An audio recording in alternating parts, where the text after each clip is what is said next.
Hey everybody, what's going on? Haven't had a video in a long time, so trying to keep you caught up. So as you know, my book Cosmo and the Monster Within is out. If you haven't got it, it's on Amazon.com, it's Libris.com, which is my publisher. Um, BarnesandNoble.com. It's also, if you're in the Kentucky area, it's at Carmichael's, both locations. Um, I also sell copies, so some I ship them all around the world. So if you want a signed copy, just inbox me, write a comment on this video. You know, just hit me with a MoneyGram, money order, however you want to do it, and I'll send you a signed copy. Um, and right now it's doing pretty decent. I've sold 108 books, and beginning of February I'll have my second quarter numbers, so I'll get to see exactly how much I sold altogether. So I'm excited about that. But what I'm here to talk to you today about is my second book, Bella and the Monster Within. I'm super pumped. Super pumped.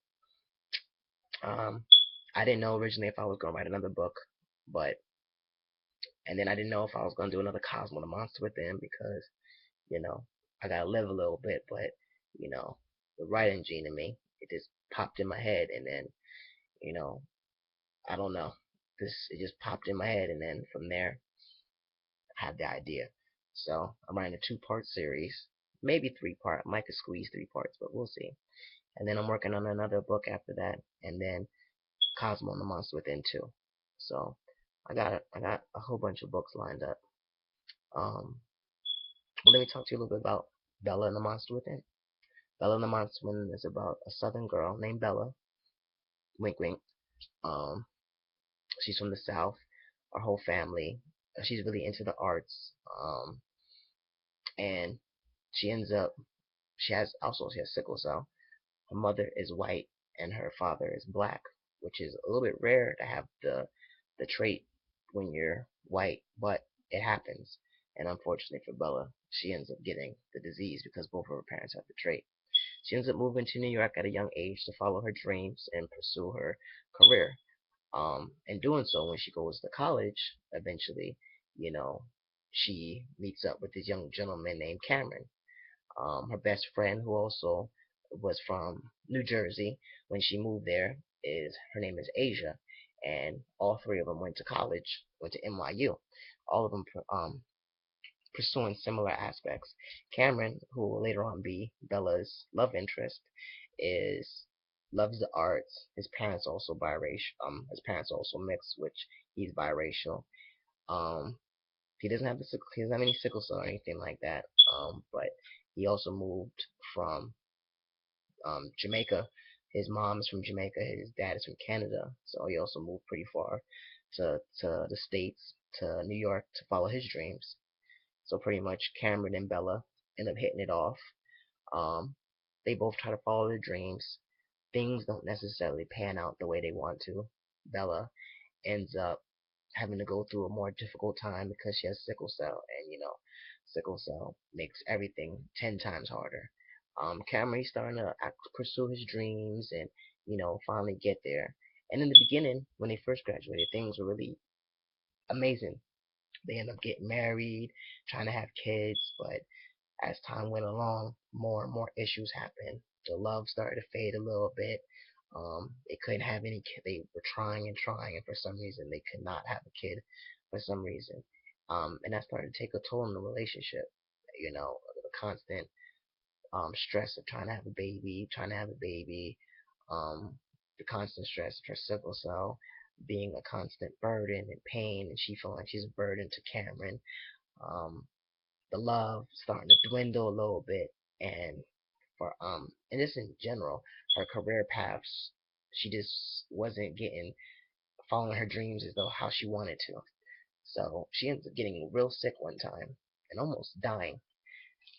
She eventually gets brings back, but she has to take physical therapy because her body is just so weak. And when she's taking physical therapy, she meets a young therapist named Alexander Strong. Alexander, he's a young stud. He's young, smart. He's had a very checkered past, which I'll explain to you in the book. But he's been through tons and tons and tons of drama. But he's a genius. He's good looking. He's smart. He can have any woman he wants, but it ends up that him and Bella end up connecting.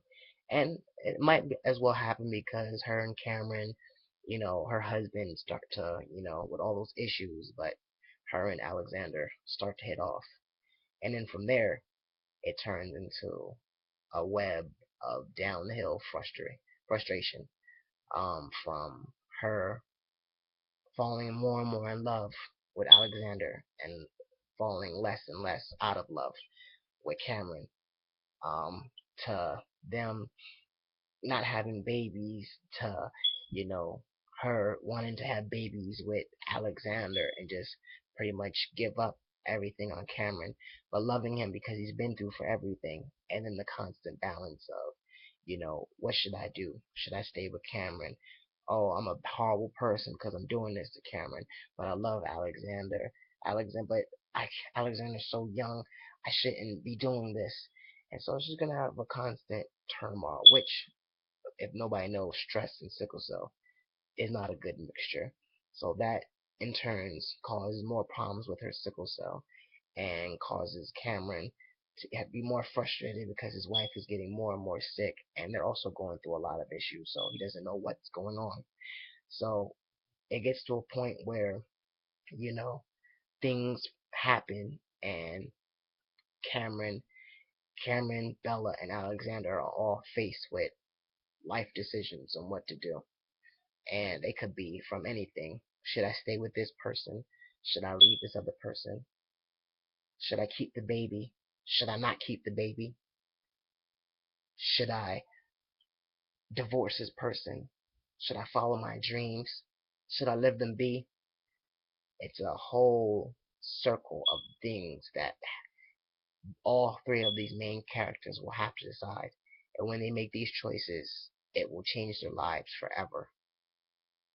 And then from there, things get even really more twisted because Cameron, he's gonna end up going through some issues.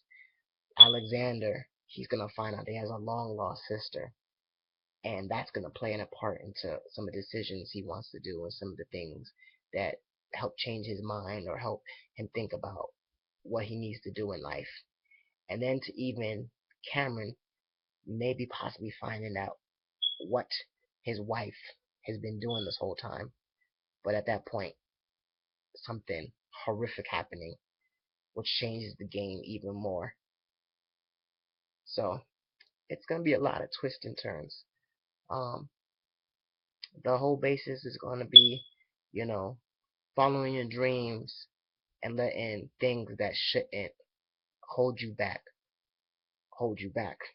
And of course, that horrible monster, sickle cell. But Bella will have to deal with her own personal self and her inner monsters, which pertain to sickle cell, her infidelity, her spitefulness, all of her issues. Her monsters are inside, and that's what's within her, and that's what she'll be fighting. So when you read, I think everybody will like it because it's a page turner and it's a fiction novel. None of it's real. Um, some parts I might dip and dabble of some things that might have happened in my life or somebody's life that I know, but I think, mixed with that and me giving my brain the freedom of just making things up and, playing with certain things here and there, it's gonna make it very interesting. So I'm gonna have a very creative mind. So I'll be posting more and more things about it, but it's a page turner, and I can't wait for you guys to check it out. Bella and the Monster Within, coming soon. Other than that, go out, get yourself a book, Cosmo and the Monster Within. Brother needs to pay for medicine, which I'll make a video about that because that's a whole separate topic. But please support, please support, please support. The come up is real, and I need it more than you know.